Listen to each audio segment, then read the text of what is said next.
Сәлем достар, менің каналыма қош келдіңіздер. Бүгін сіздермен осындай нан бургердің рецептімен бөлісетін боламын. Өте дәмді. Ең алдымен осы видеоға лайк басып, каналға тіркеліп, қоңыраушаны басып қойыңыздар. Менімен бірге жасап көруге кеңес беремін.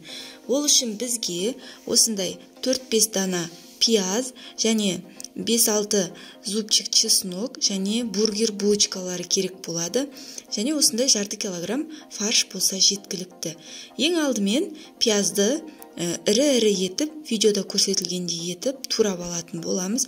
Одан кейін чеснокты да солай турап алуға кеңес беремін. Видеода көрсетілгендей етіп, турап алыңыздар. Достар, сіздерге рецепт ұнаса, өз достарыңызбен, туыстарыңызбен деп бөлісіп қоюларыңызды сұраймын. Ол үшін төмендегі поделиться белгісін басып, WhatsApp желісі арқылы өз достарыңызбен бөлісіп қойыңыздар.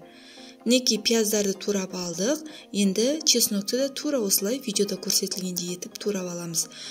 Одан кейін тапамызға аз ғана май құйып, қызып тұрған майға фаршымызды салып, жақсылап қуырамыз.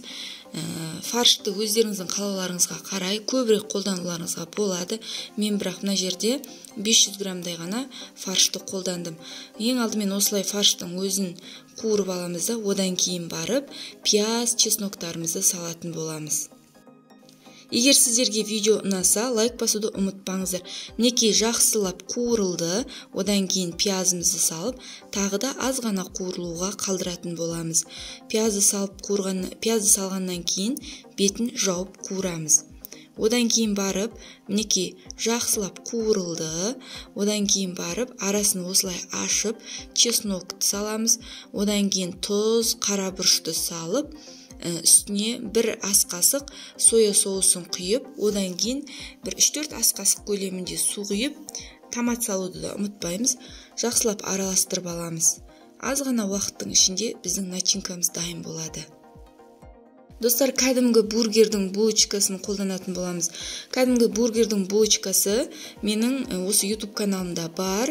Жасап көрсеңіздер болады. Жасалу жолы өте оңай, өте дәмді болады. Достар, міндетті түрде менің рецепттерімді қолдануларыңызды сұраймын. Өте керемет. Мінекей біздің начинкамыз дайын болуға аз ғана уақыт қалды. Бургердің булочкаларын алып, қазір нан бургер жасайтын боламыз.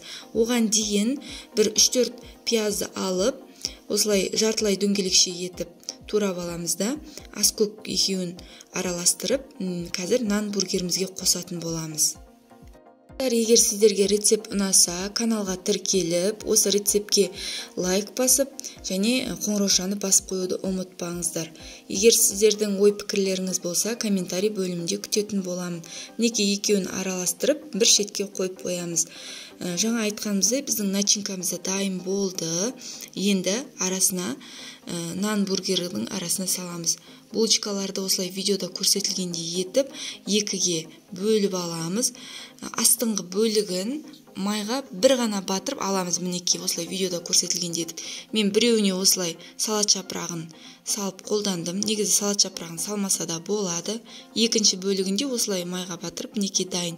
Мен енді келесілерді салат жапырағын қолданбаймын. Мінекей майға батырдым.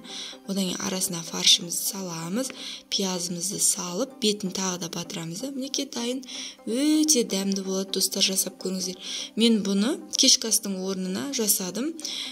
Күнделікті кешкі астың, бірыңғай кешкі астың орнына осындай әртүрлі тағамдармен өз отбасыларыңызды, отбасы мүшелерін қуантып тұрыңыздар. Мінекей дап-дайын, өте керемет. Каналға тіркеліп, осы видеоға лайк басып, қоңыраушаны басуды ұмытпаңыздар. Сіздерден көптеген лайктарды күтетін боламын.